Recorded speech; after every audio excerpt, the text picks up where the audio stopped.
Hello everyone, this is Memento G here again.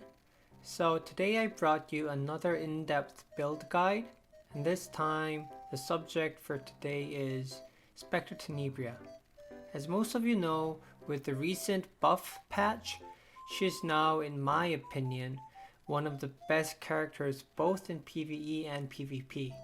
So I hope this build guide helps. Once again, I had a lot of help from my friend Leo from Korea. So this is a joint project, I want to make that clear. So let's see. So first, pros. She cannot be targeted because of her S2 as long as one or more allies in the team is alive. Second, her S1 cannot be counterattacked. Third, when her S3 cooldown is down, she attacks 2 targets with her S1.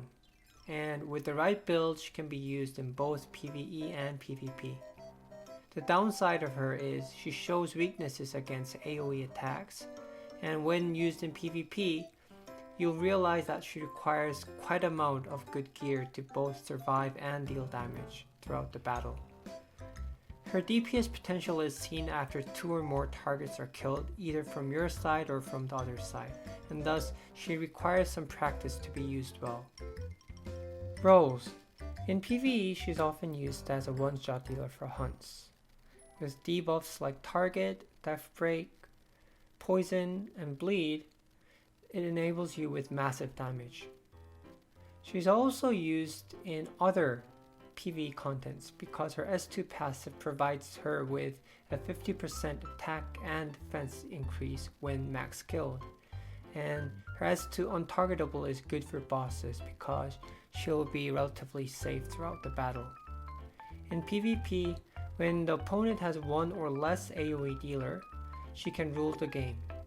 Second, she's a hard counter against counterattack heroes, no pun intended, such as ML Ken, Violet, ML Zerato, Elbrus Charles, and others. Now these are the 3 recommended builds according to progression. So as a beginner and mid-game, we highly recommend using Speed and Crit Set.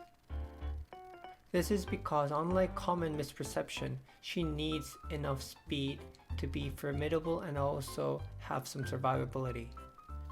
For Endgame Build, we recommend Destruction Set and Crit Set. For Artifact, I think the best artifact that fits her is Caladra. It's by far the best artifact because she usually has 1 or more debuffs on the enemies. Second, Savior's Portrait is also good, especially for one-shot DPS potential, but still I think Caladra is better. Third is Chatty, but only when necessary, meaning if you really need some survivability, then going in with Chatty is a good choice. Here's the beginner build, so I'll just go straight onto the right side main stats because that is I think what matters. Her neck, ring, and boots are all crit damage attack 60% each. This is because she requires a lot of DPS potential, and given her untargetable passive, she doesn't need to invest too heavily on HP or defense. So here are her gold stats. As you can see, we've given her decent speed, and giving her crit chance was also another point that we didn't want to miss out on.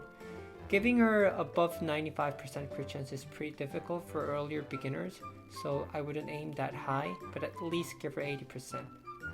That will sum up to an average of 3% attack substat per piece, 3 speed, 9% crit chance, 5% crit damage, and 4% effectiveness.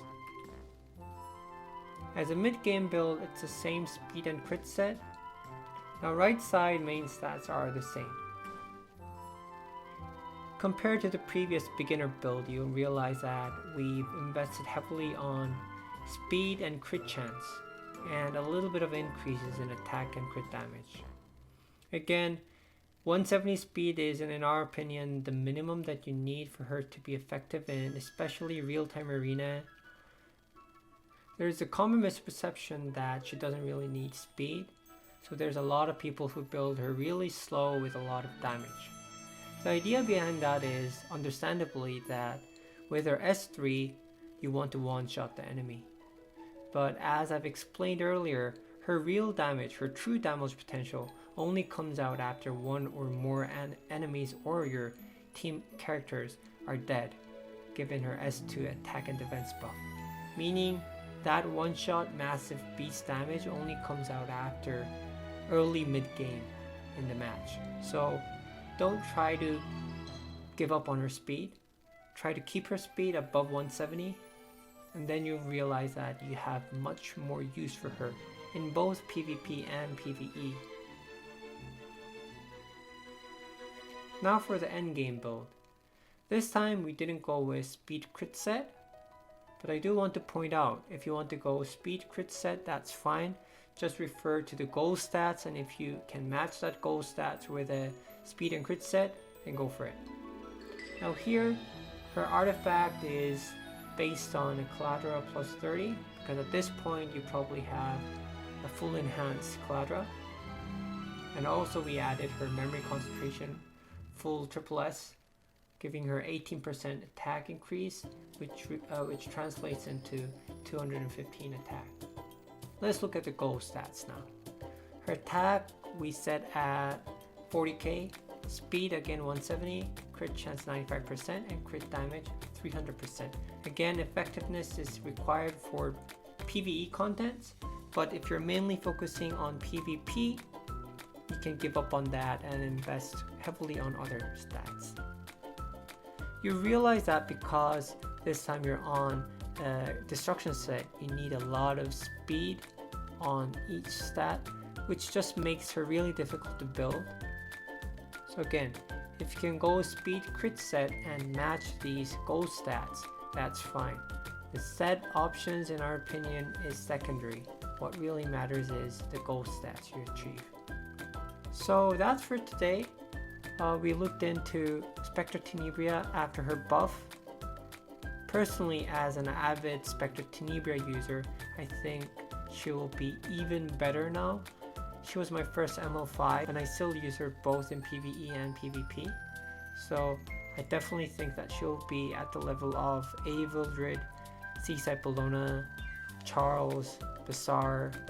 So if you have Specter Tenebria, don't hesitate to invest your Molagors on her because you won't regret it. I have her at plus 15. I've already made good use of her before the buff. Now after the buff, she'll be one of those beasts in the game that you really want to have. So that's all for today. We're still thinking about the next character, who that will be for our in-depth build review. If you have any characters that you want to see, please leave a comment and we'll put that into consideration. Also, again, a big shout out to Leo from Korea for setting up all of this and discussing the nitty-gritty details with me. I hope this was helpful for you to build, or at least have a signpost for how to build Specter Tenebria in your team. Memento out.